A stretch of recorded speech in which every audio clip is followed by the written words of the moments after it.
Good afternoon, everyone. Welcome to the Noontime Knowledge Series for Penn State fundraising volunteers, presidential counselors, and donors.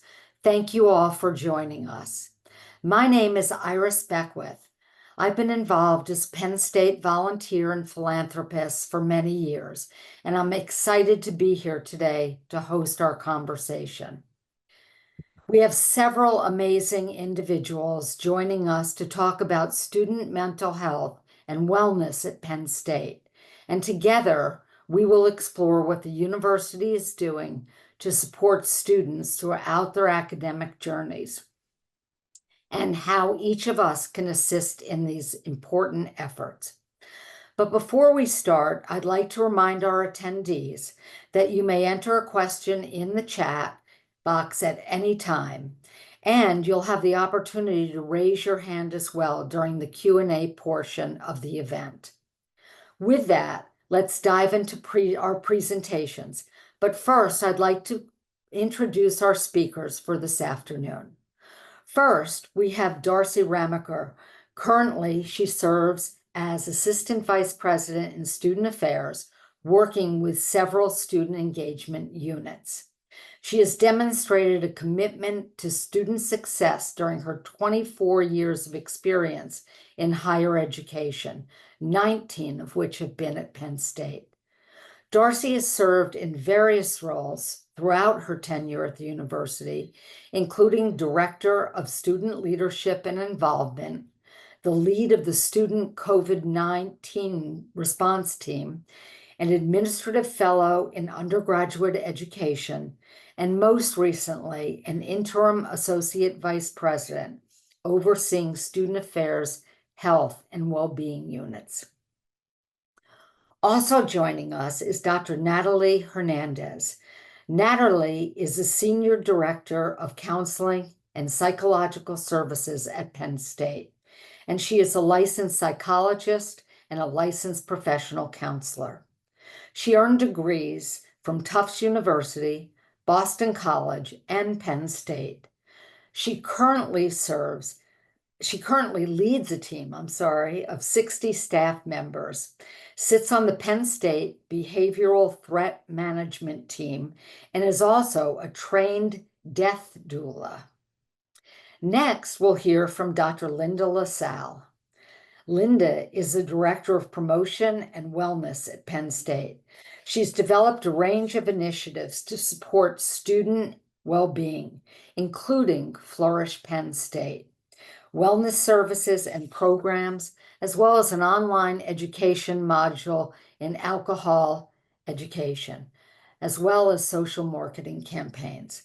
Linda has a PhD in higher education from Penn State. And finally, we have Rachel Bliss, who is a fourth-year student at Penn State, majoring in biobehavioral health.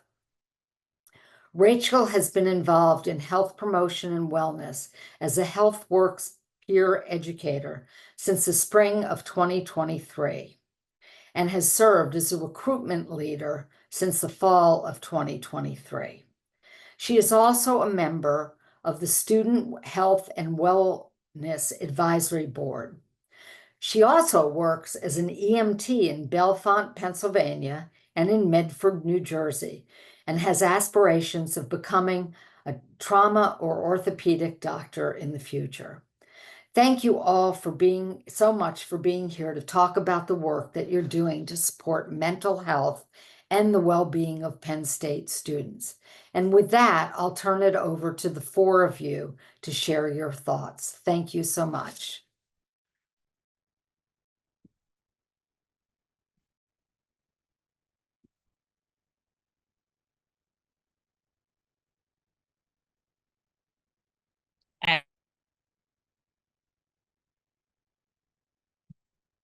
Darcy, you're muted. Sorry. Thank you so much for that introduction, Iris. We're happy to be with you this afternoon to talk about student mental health and well-being, and are appreciative that you're joining to listen in today.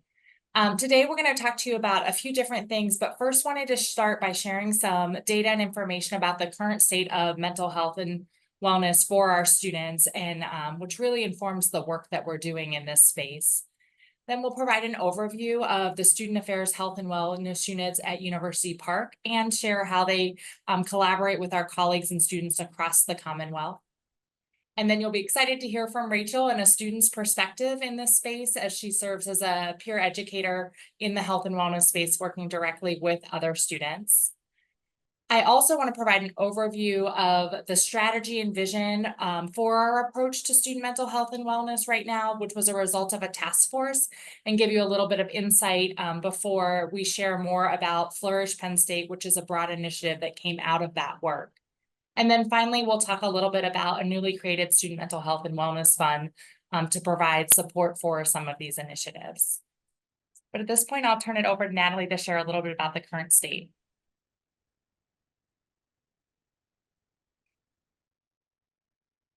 Thanks so much, Darcy. So I'm Natalie Hernandez. I'm the director here at Counseling and Psychological Services, otherwise known as CAPS. And I'm going to share a little bit of data just to get us oriented to the conversation about the mental health needs of today's college student. About 4 in 10 college students are currently meeting the criteria to warrant a diagnosis of an anxiety disorder. These diagnoses tend to be higher in women, students from marginalized identities, and those students who also report a history of trauma. Anxiety and depression have long been the most common diagnoses that we treat in college counseling centers. And you can see that currently in our clinical population, almost 65% are seeking treatment due to those anxiety concerns, while 46% are meeting criteria for depression and seeking intervention for those symptoms. This data is collected from a national sample of students who are seeking care in university counseling centers, and it represents not just Penn State University Park, but also all of the Commonwealth campuses. Over the last dozen years, we've seen significant increases in distress around symptoms of social anxiety, generalized anxiety, and depression. Social anxiety is often characterized by responding to questions like, I'm shy around others, I'm concerned others don't like me, I feel uncomfortable around people I don't know. We've gathered data that indicate that more students than ever before are also reporting experiences of trauma before coming to college. This national clinical data helps us understand the state of collegiate mental health currently, and it points to some critical next steps to meet these needs most effectively. We believe that students have to have access to care when and how they need it most, and to lean into treatments that are effective and evidence-based. Those are the ones that create the most long-lasting and systemic change on our campuses. Some examples of how we meet these needs include the Penn State Crisis Line, which is one number for all Penn State campuses and can be responsive 24 hours a day to students' needs, as well as our Red Folder Initiative, which is our public health campaign to recognize, respond, and refer students who are in distress. I'll give it to Linda next. Thanks, Natalie. As Iris said, I'm Linda LaSalle. I'm the Director of Health Promotion and Wellness. We also wanted to share with you a few additional data points from the American College Health Association's National College Health Assessment.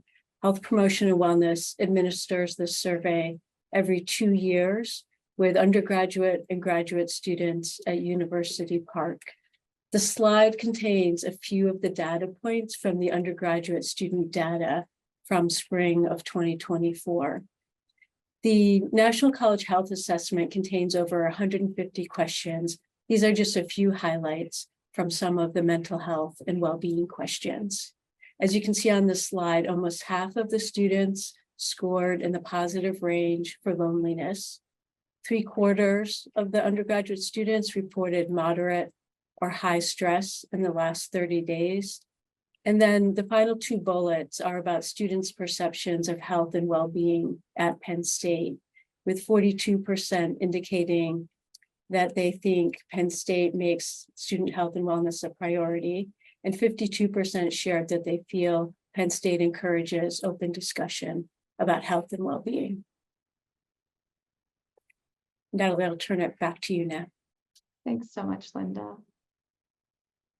I want to share a little bit about CAPS as a unit. Our goal here is to support all students as they move toward the academic and personal goals that are most important to them. As the central mental health resources for students here at UP, we serve approximately 10% of the student body annually through our clinical services. We'll reach about 15,000 through our outreach contacts each year. We're a full-service multidisciplinary center. We offer free short-term group psychotherapy, consultation, case management, outreach, urgent services, and individual psychotherapy. We do charge a fee for our psychiatric care and our extended individual psychotherapy services. CAPS is a well-recognized training facility. We'll train 10 to 20 clinicians each year as externs, doctoral level interns, and postdoctoral fellows. We are also home to the Center for Collegiate Mental Health, a research practice network unlike any other. With over 850 member institutions, we gather data on clinical populations at every clinical experience. Each of the Commonwealth campuses contributes data to this national repository. We utilize that data to answer questions about how students improve in treatment, what kind of experiences they're having on campus, and how to design better and more effective pathways to wellness. Thanks, Darcy. University Health Services is a comprehensive, provides patient-centered care to students in an environment that's committed to kindness, inclusivity, and respect. It's a convenient care center for students and offers a wide range of services, including medical appointments, pharmacy, lab, imaging, physical therapy, medical records, emergency services, vaccine clinics, community health programs. We also have two collaborative teams, the Gender Diverse Care Team and the HEALS team, which is Healthy Eating and Living Support, that offer a team-based approach for care for each of our students that might be navigating those things. There are health services also at many of our Commonwealth campuses, although the scope of those services look different than at University Park based on the size of the campus, if there's housing on the campus or not, and also what medical resources are in the local community. Campus recreation provides a wide variety of recreation programs and spaces to foster meaningful connections and create community among students. At University Park, students have the opportunity to participate in club sports, intramurals, attend a group fitness class, and participate in various outdoor activities and trips. There's several facilities across the campus and just beyond campus, including fitness centers, pools, tennis and pickleball courts, outdoor fields, and an expansive forest area at Stone Valley, which also includes a lake and boating.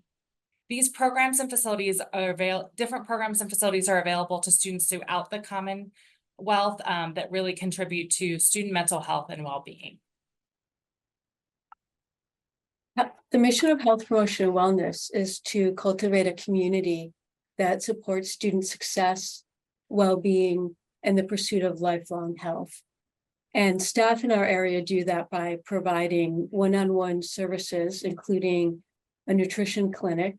We also have services for alcohol, nicotine, and cannabis education. And our peer health educators provide one-on-one wellness services. All of the services that we have available at University Park are also available to students at Penn State campuses via Zoom. And all of these services are free to students for the most part, unless they have a conduct-related violation related to alcohol or cannabis. Health Promotion and Wellness also has a peer health education program called HealthWorks. Rachel will talk about HealthWorks and her experience in the program in a few minutes. HealthWorks students are trained to deliver the one-on-one services, as I said, and they provide those in areas of sleep, stress, the mind-body connection, healthy relationships, and healthy eating. Health Promotion and Wellness staff and paraeducators also offer a range of educational workshops, programs, and events that are designed to help students develop new skills and strategies to support their well-being. We also have several wellness spaces which provide a quiet, relaxing space for students. Those spaces feature interactive mindfulness tools, biofeedback software, light therapy boxes, as well as meditation rooms. We've consulted with a number of staff from Penn State campuses who have developed similar spaces to ours. And we've also worked with staff at the campuses to develop peer health education programs. I'm now going to hand it over to Rachel, who will talk more about her experience as a peer health educator in HealthWorks. Hi, everyone. So I want to start by saying that being a HealthWorks peer educator is hands down one of the most impactful experiences of my time at Penn State. And trust me, I have been in a lot of clubs and activities. And I'd say that there are 3 key reasons why HealthWorks truly does stand out. So first, HealthWorks allows me to promote what I'm passionate about across campus, all while doing so with like-minded students, professors, and other staff members. And then the training that we all receive equips us with the confidence to share relevant and valuable knowledge through workshops and our one-on-one services, which truly makes a positive impact on my peers. And this is honestly the most rewarding aspect of my role as a peer educator. And then second, I get to help students discover healthier habits, even when they don't necessarily plan on it. So for instance, my roommate once attended one of our safer sex workshops through her sorority. And initially, she wasn't too sure what HealthWorks was, other than knowing my involvement with it. But afterwards, she praised this program and recognized its importance. And I genuinely hear a lot of similar feedback from other students, especially those who come in for one-on-one wellness sessions as a class requirement. And then they leave feeling motivated to adopt healthier habits, and they truly express their gratitude for our services. And then lastly, for reason 3, HealthWorks provides me with so many leadership experiences and opportunities to grow, whether academically, professionally, or interpersonally. And this past year, I led our recruiting efforts and we tripled our class size, which we are very proud of. And I also had the chance to present to over 500 students at a thon preparation meeting, discussing healthy habits surrounding a weekend that is so important to many Penn State students. So just overall, these hands-on experiences as a peer educator not only allow me to grow into a better student, but it teaches me the relevant skills even as a provider, which is directly relevant to my future as a physician, all working towards making a real difference in the community. Thank you, Rachel, for sharing your experience. I wanted to share a little bit about the Student Mental Health and Wellbeing Task Force that was developed in the spring of 2023 and included the directors of all the health and wellness units that you just learned about. The goal of this task force was to create a framework for student well-being and to determine the dimensions of well-being that should be included in this work as we move forward. Before Linda shares a little bit more about Flourish Penn State, I want to share the overarching strategy and vision to promote student health and well-being in order for them to flourish. We decided to focus on upstream, preventative, and high-impact practices. We want students to be proactive about caring for their mental health and well-being. Creating a culture of care is critical, and so we need to expand and further develop a robust continuum of care so student, peers, faculty, and staff can recognize, respond, and refer to resources as needed. As we all know, Penn State is a large place, and we must make it easier for students to find and connect with the available resources when they do need support, or proactively, as we're hoping to get students to do so as well. And we need to take a look at the academic and campus environments to identify stressors for students and explore ways that we can mitigate those. This kind of led the foundation of some of the work that came out of the task force and really Flourish Penn State, which Linda will talk a little bit more about now. Thanks, Darcy. As Darcy mentioned, one of the key recommendations from the task force was to launch a new initiative called Flourish Penn State. This is a holistic framework that the 4 health and wellness directors developed to guide new initiatives to support student mental health and well-being. We're taking a positive, prevention-focused approach, as Darcy mentioned, to contribute to student success for all students. The image shows the 4 dimensions of flourishing, which are derived from research in the field of contemplative studies. The contemplative studies field defines flourishing as a state of being that allows one to maximize their full potential and find meaning, purpose, and satisfaction in life. And we're collaborating on this initiative with faculty from the Department of Health, or I'm sorry, the Department of Human Development and Family Studies and Health and Human Development. Those faculty developed a course on the art and science of human flourishing. In addition to the course being taught at University Park, it's also taught regularly at 9 Penn State campuses, and an additional 6 campuses have faculty who have been trained to teach the course.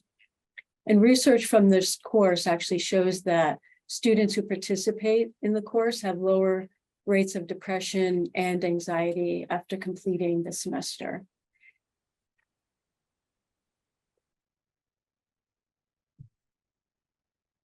The components on the previous slide, or I'm sorry, the description on this slide tie back to the 4 dimensions of flourishing that are on the previous slide. The components of flourishing include physical health, emotional and psychological health, meaning and purpose, having positive supportive relationships, and having connections with others in the natural world. Research in contemplative practices shows that when individuals develop skills in the areas of compassion, mindfulness awareness, resilience, and focus, they experience higher levels of flourishing and have improved health, mental health, and physical health outcomes. Initiatives under the Flourish Penn State initiative are actually designed to introduce students to skills through mindfulness practices. And the next slide actually shows some of the initiatives that we put into place to help introduce students to mindfulness practices, as well as to have opportunities to develop the skills connected back to flourishing. We're planning to launch a new Nature and Art RX initiative this semester. It's focused on helping students experience both the physical and mental health benefits of spending time in nature and engaging with the arts.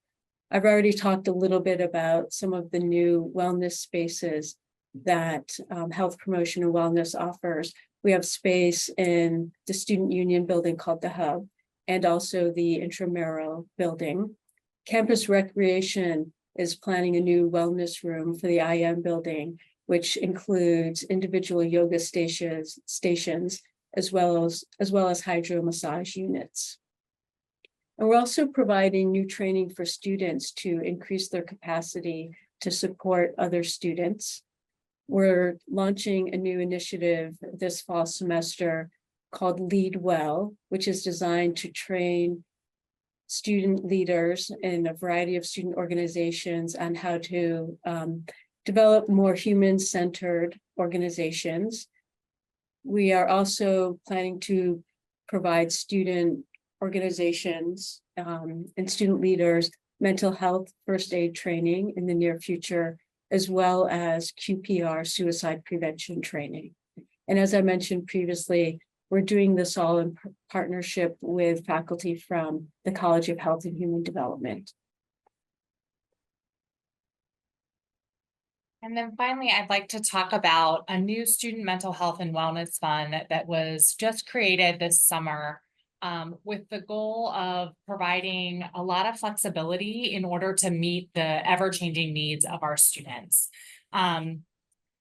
This will be helping to support work across, as Linda talked about, with the Flourish Penn State initiatives and expanding some of the things that she just shared. For one example, we're currently doing some train the trainer around mental health first aid so that we have our own trainers and can easily train folks up, but there are costs associated with being able to do those things. So this fund will help support those types of initiatives across the Commonwealth.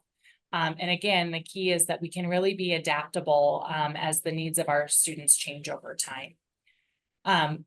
We know that when students aren't caring for their mental health and well-being, it impacts all areas and aspects of their Penn State experience. So this will allow us to continue to focus on student mental health and have resources available for us to implement new initiatives as we move forward. This wraps up our formal presentation, and I'll turn it back over to Iris to help to facilitate our question and answer session.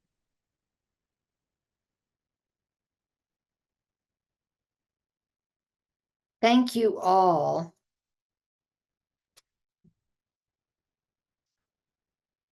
Thank you all for giving us such an informative information presentation. While our guests take a minute to put their questions into the chat, I have a question for you. It's now well known that the pandemic had a deeply negative impact on mental health, particularly for students who went through the period of fully remote learning. Now that we're a few years removed from 2020, how are our students doing? And are you noticing any lingering effects from the pandemic on this generation of students? That's a great question, Iris. I'm happy to kick us off and then invite my colleagues and Rachel to share, the lived experience, which I think is probably most important. What we know is that there are some really long tendrils from COVID that continue to impact our students, even though the pandemic is officially, over. One of the slides that I shared showed some data around an increase in social anxiety. And we do believe that that remote learning experience for many students might have increased social anxiety symptoms that people were already kind of managing, or might have actually created some where perhaps students might not have had that baseline behavior. But it certainly didn't do a lot to help with some of the preferred treatments for anxiety, which are typically exposure, because students were simply not exposed to opportunities to practice kind of managing some of their anxious symptoms. I'm using a framework to think about the impact of COVID, that many of our students missed important developmental steps that they would have otherwise had. And it is something that we're still helping students kind of reach some of those milestones. So some students that are matriculating right now might be chronologically 20, but acting a little bit more like they might be 18 because of some of those developmental milestones they missed. And so that might not be true academically, but it might be true more socially or emotionally, depending on their needs. So we're managing all of that as a community, and we're not alone, because this was a nationwide event that many students are coping with. But I'll invite others to share too. Anyone else? I Okay. would say from a student's perspective, just on academics in general, obviously a lot of students originally learned some high school baseline information online where they didn't get the full learning. So coming to college, it kind of just adds more stress to them as they never got to experience these hands-on learning opportunities. That's just what I've noticed through like different stress sessions.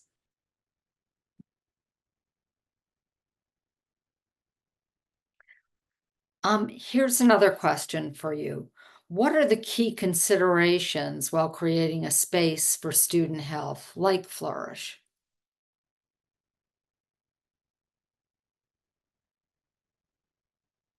I can start out by responding to that question and then have Natalie, Rachel, or Darcy add on to what I share.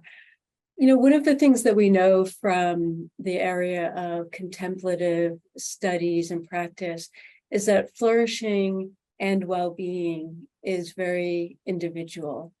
And we want to be able to have this initiative let students know that they can define well-being and flourishing for themselves and what it means for them in their own particular life.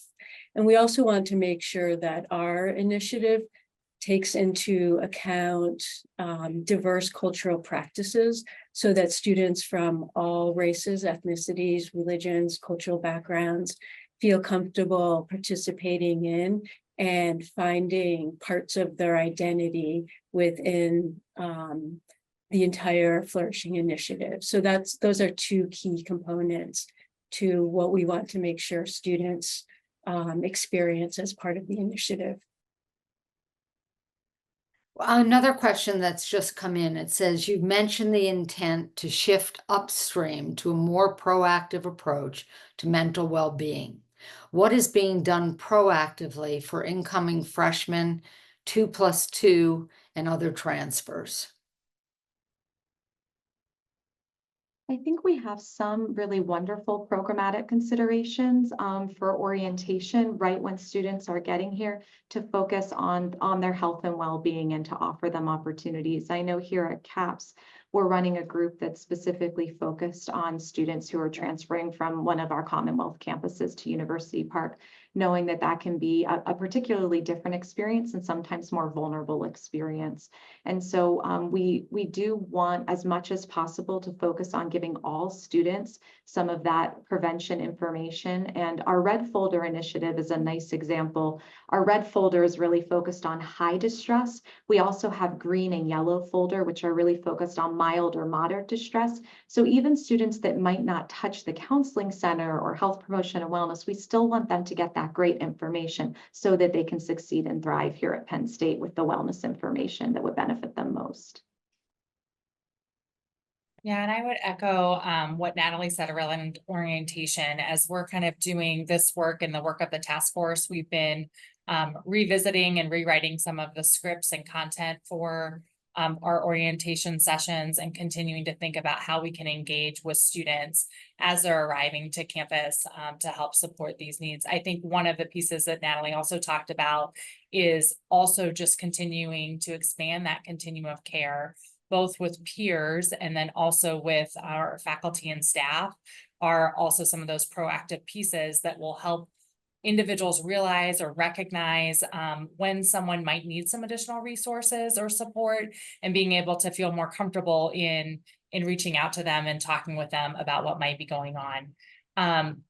So the other thing that is a student affairs and university-wide initiative of the president right now is My Resource, which is a portal that will help students navigate those resources. So it's still being developed right now and will be slowly rolling out over the course of the next year. This was a student-led initiative. It really came from Student Leader Roundtable, which is a group of students from all different organizations across campus, and health and wellness resources are a key component of that. Being able to use AI to help direct students to the right resources so that it's easily accessible. There's a place to go. Again, that helps to address the piece around navigating the university that we talked about. Natalie or Linda, were you going to add something too? Oh, please. Yeah, I was also wanted to share that in health promotion and wellness, we developed last fall semester a new workshop called Flourish Penn State. And we launched it late in fall of 2023.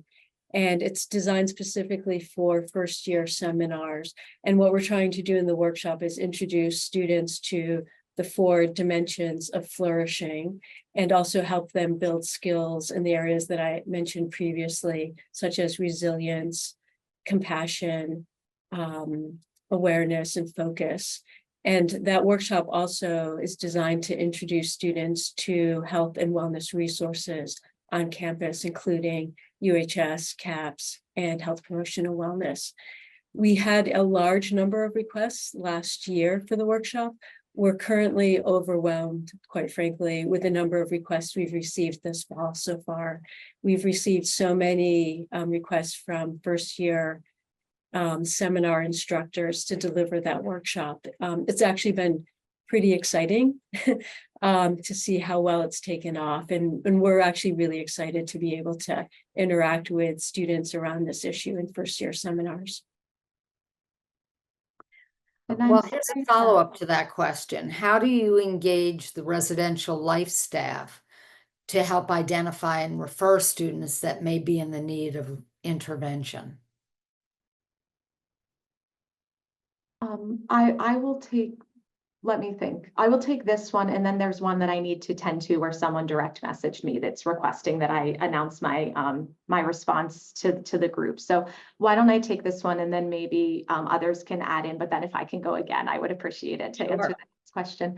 I think res life staff are the most sort of like unsung heroes of our community. They are the individuals on the ground dealing with direct intervention all of the time. And so we engage with Res Life staff in a variety of ways from a health and wellness perspective. We do a lot of collaborative training, and we do on-demand requests for intervention and outreach, as well as postvention. So we can sort of be those partners to go out into the halls as needed. But I think our Res Life team is so wonderfully adept at utilizing the resources like what exists in the red folder and in Flourish information that we've shared thus far, that very frequently students' needs are being met at that level and in that community environment prior to coming for more direct intervention at one of our units. I will also share that Residence Life staff there are some that are trained facilitators in QPR who do that training for our resident assistants that are in the halls as well. So there's a variety of different training that the Residence Life staff across the Commonwealth kind of has in this space. Linda, were you going to add something too? Yeah, and I'll also share that in health promotion and wellness, we've also done training with Residence Life staff, as well as the RAs, the resident assistants, to introduce them to Flourishing so that there's more of an upstream prevention focused approach to helping sort of develop the communities in the residence halls that are more focused on Flourishing. And our office is also, this is just kind of a small side note, our office is also working with Residence Life on a wellness community, a living learning community that was launched a couple of years ago. It's now in full swing in Stone Hall, which is one of the newly renovated wellness communities or residence hall buildings. And the focus of that community is very much grounded in the concepts of flourishing. And we're hoping, actually, if it takes off, that we can use some of these programs and practices across other residence halls. And you had mentioned the Lead Well program earlier, and Res Life would be another place where we could really do well with training on self-compassion and really leading well, because our Res Life staff do tend to carry a lot of stress for the system. And so helping them be well, first and foremost, then really serves the purpose of making sure that they're, that they're getting what they need so that they can continue to serve our students. The question that came to me individually was, are you collaborating with the Cedar Clinic, Multicultural Resource Center, and the PRCC? And so I indicated that yes, we do collaborate with what's now called the HER Clinic, formerly known as the Cedar Clinic, which is in the College of Education, which is a training clinic that also does some work in the community. And we collaborate with them well and often here at Counseling and Psychological Services. We refer to them so that they can see some clients that are appropriate for the individuals that are getting training there in the College of Education. The Multicultural Resource Center has been a long-standing partner of Counseling and Psychological Services.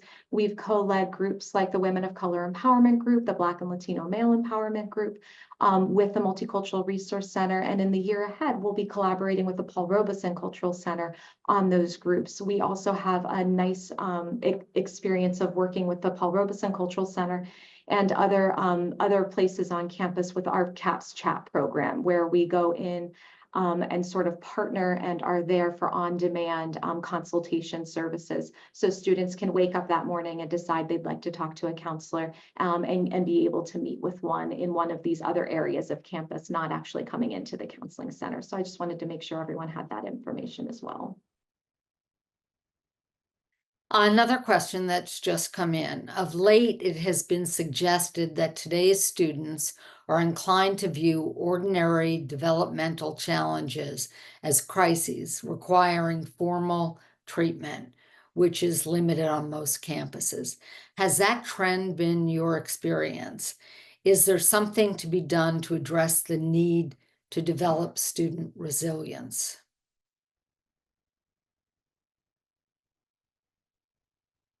Well, this question is coming from one of my mentors, so it's nice to see you, Dennis.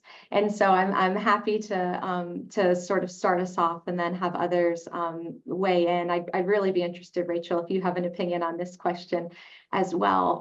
But the idea that perhaps what we're looking at as a mental health crisis might not be in fact a crisis, but rather be typical developmental needs, I think is a very layered question. And I don't think it has a simple answer. And I think anyone who's feeling as though things are not going well for them or that they are in fact in crisis, trying to explain to them that they aren't and that what they're feeling is very normal can sometimes not be the best intervention. We really need to validate and understand that from their lived experience, this is not feeling okay for them in the moment. And that even though some of the things we experience are normative and universal, that at this moment in time, this feels untenable for you. And sometimes I think, Dennis, the end to your question is really important, that perhaps we just don't have the capacity, the resilience, however we want to describe it, to manage what might be a typical developmental need. I think that's why viewing some of those long tendrils of COVID can be so important, so that we can put things in context and understand how we got to this place today. And it's also part of why we're so interested in upstream interventions, so we can create more prevention, more resilience, and more flourishing to sort of buffer our students against some of the worst of what college sometimes hands them. Natalie, could you also maybe talk briefly about CAPS Chat, which is a space for some of these interventions that are a little less formal, Sure. but I think Sure. are play. Yes, that was the program that I tagged kind of at the end of the last response that I was providing. So CAPS Chat is an on-demand consultation service, a half hour, where students do not need to be formally enrolled in counseling services. They can decide that day they'd like to talk to a counselor. We have about 2 locations all over campus, and we do that every day of the week, every weekday. So 10 different locations where students can find us.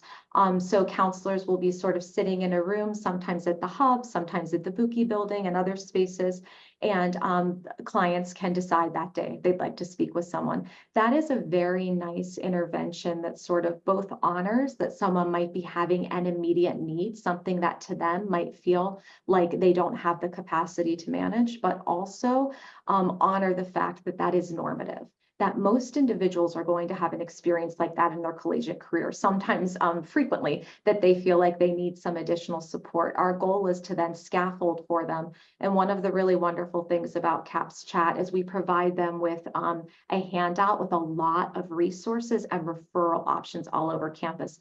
Linda's, unit, health promotion and wellness, is one of the ones we very frequently refer to, because often students need something that is a little bit more didactic or tactical, and they just aren't sure where to get it. So sometimes CAPS is the first place where students go, and we really abide by a no wrong door policy at Penn State, where we try and help students wherever they land to find the next step. This message is from Stephen Furlong. My 2 youngest daughters are Penn Staters, class of 23 and 26. Both struggle with anxiety and depression, so my wife and I established the Furlong Family Health and Wellness Fund. Is there a relationship between that fund and the Student Mental and Wellness Fund?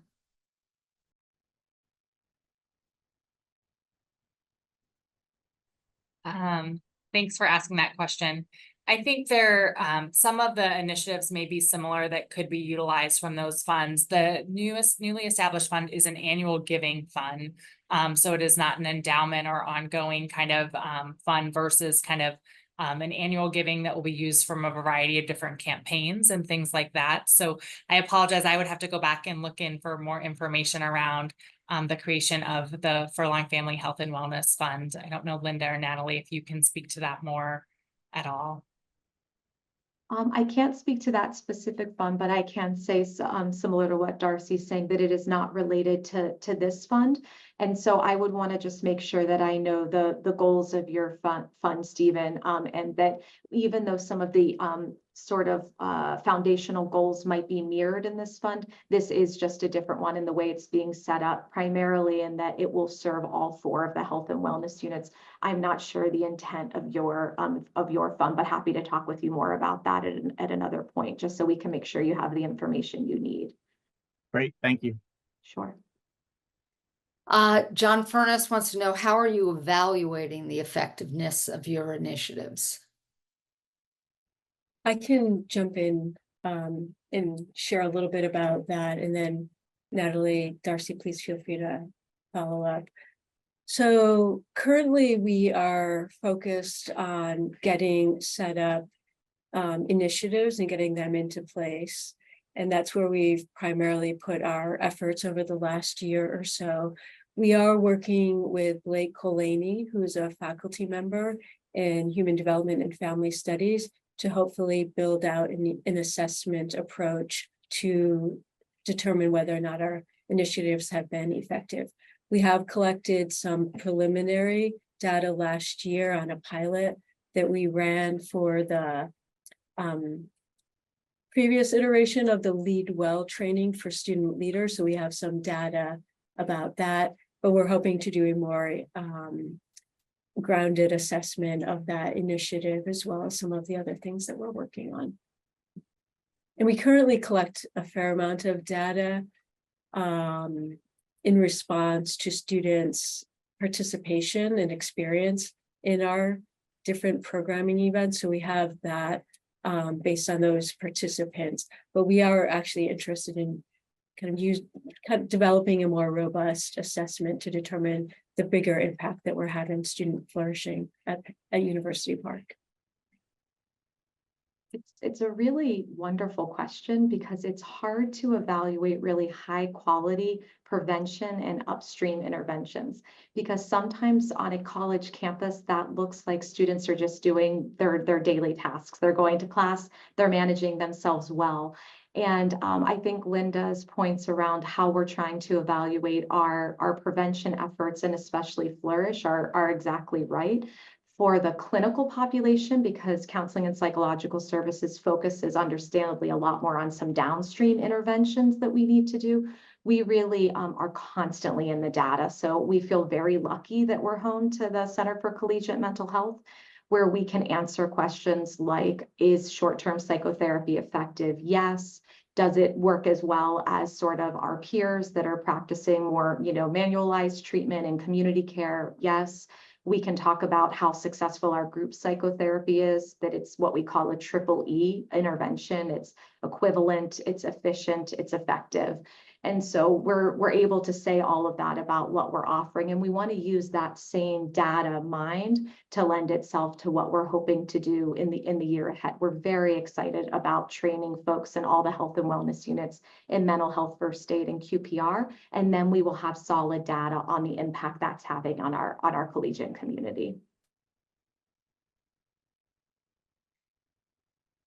I have one last question for me personally.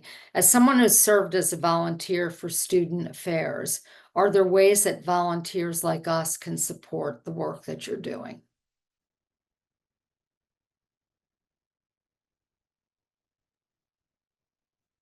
Thanks for your question, Iris. Yeah, I think there's a variety of different ways, and I do think we probably can spend some more time thinking intentionally about ways that we can engage volunteers who want to be partners in this work in a variety of ways. I think attending today has been great to kind of be able to share more information and to hopefully let folks know what's going on across the campus, and would love to have further conversations with anyone who would like to be more engaged in any specific aspects of the work that we want to do. But yeah, I think we can kind of give some thought to that around those specific ways volunteers could be helpful as we focus on student mental health and wellness. Well, this has been a wonderful conversation. Unfortunately, we're coming to the end of our time together. If you had a question that you weren't able to address here, someone from the volunteer programs team will reach out to you to follow up on those questions. A video recording of this event will also be sent out to all of our invitees. If you have any friends or colleagues who are interested in learning more about this topic, we'll post the session recording to the Raise Penn State YouTube channel. Thank you so much, Andrea, Natalie, Linda, and Rachel, both for being here today and for all of the great work that you are doing with these initiatives. If you're interested in supporting this work through philanthropy, you can contact Leslie Larson, the Associate Director of Development, and her contact information is on the slide now. I would also like to thank all of you who took the time out of your day to come and learn more about what Penn State is doing in these critical areas. The next Noontime Knowledge series will be this November with a session featuring Giving Tuesday. This officially concludes our event for today, and we hope to see you next time. Have a wonderful rest of your day, everyone, and thank you again for coming.